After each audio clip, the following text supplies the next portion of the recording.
விவசாயத்தோட ரொம்ப கஷ்டமான துறை விளையாட்டு துறை.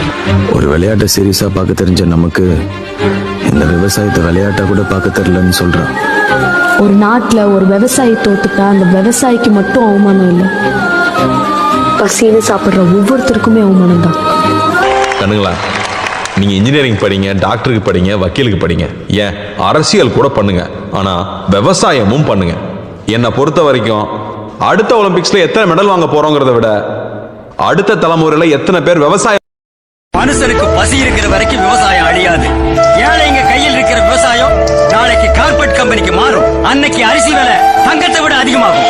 அப்பதான் இந்த விவசாயிகளோட அருமை இந்த ஊருக்கே தெரியும். ஊரை காப்பாத்துற போலீஸ் மாதிரி, நாட்டை காப்பாத்துற மிலிட்டரி மாதிரி, மனுஷனை காப்பாத்துற விவசாயமும் ஒரு சர்வீஸ் தான்.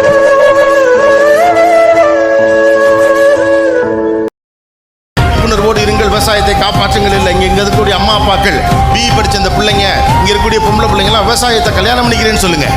தானா விவசாயிக்கு மரியாதை வந்துடும். ஒரு விவசாயிக்கு பொண்ணு கொடுக்க நீங்க ரெடியா இருக்கீங்களா? விவசாயி தன்னம்பிக்கையோடு திருமணம் செய்து கொள்வேன்னு ஒரு பெண் முன்னால வரட்டும். விவசாயிக்கு தாண்டா பொண்ணு கொடுப்பேன்னு கங்கணம் கட்டிட்டு ஒரு அப்பனும் அம்மாவும் நிக்கட்டும். தானா இங்க விவசாயத்துக்கு மரியாதை வரும்.